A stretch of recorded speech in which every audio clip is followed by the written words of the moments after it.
Welcome back.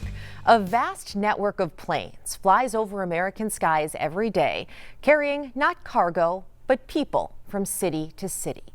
ICE Air Operations is well known for its out of the country, but a multi-state Tegna-led investigation found most of the flights never leave the U.S. This got investigative reporter Chris Vanderveen wondering why. People don't realize what's happening in our community. One day, one plane. It's not like anything I've ever seen before.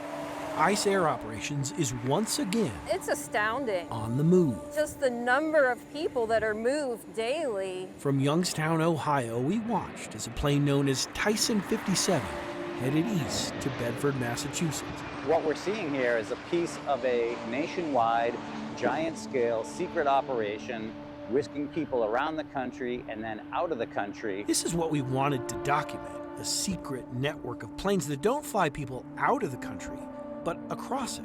Everyone should care kind of about these flights in particular. Savi Arvi with Human Rights First, a national immigrant advocacy group, where his flights intended to assist with deportation also appeared to be doing something else. People are being treated like Amazon packages, kind of just shuffled about and then, flown out of this country. From Massachusetts, Tyson 57 headed west to Indianapolis, Indiana. Here, a dozen or so boarded. From Indy, our camera crews recorded one more stop. People deserve to know what happens to them, not to disappear into the black hole. Alexandria, Louisiana, the nation's busiest ICE Air hub. You'll see them line up, they just keep coming. In 2023, the then acting ICE director in front of Congress estimated these charter flights run $17,000 an hour. This day's journey, 7 hours. By that estimation, $119,000 from start to finish. And Tyson 57 was hardly alone that day.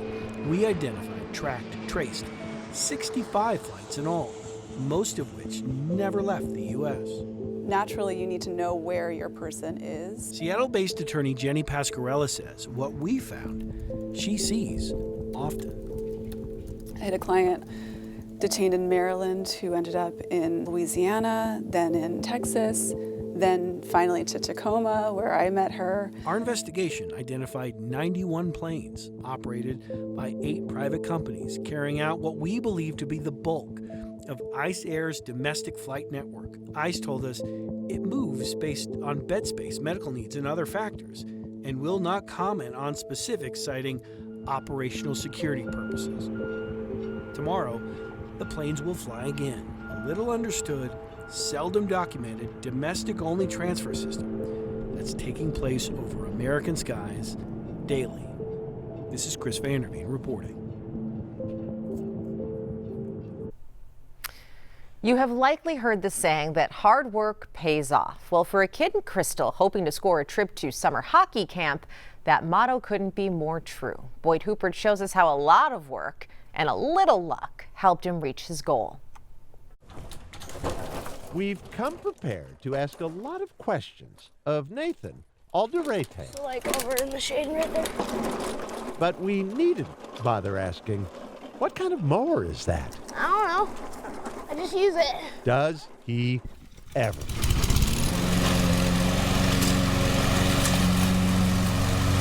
I was 7 when I started, and I've been doing it ever since. 7 with Mom supervising when Nathan eagerly landed his first paying gig.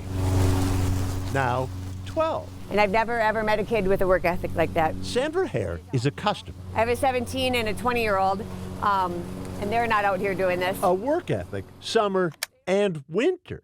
Nathan's parents haven't left a chance. My husband and I both grew up in very hardworking farm families. Christy Wasik Proud mom. has a belief. Very proud. What you get is what you work for.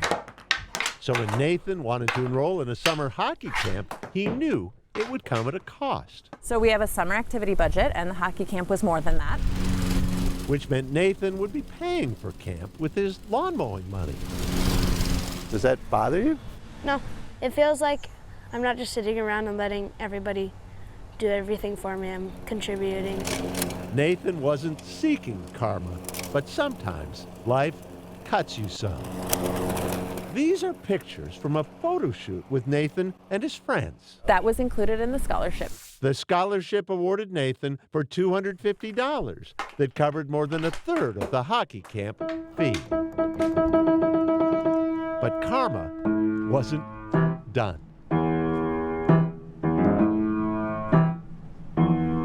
Nathan works hard practicing the piano too, enough so that his piano teacher rewarded him with a $5 pack of Pokemon cards. This is what I was doing, and then I got to the back one. And all of a sudden he's literally like, Nathan had just discovered this card.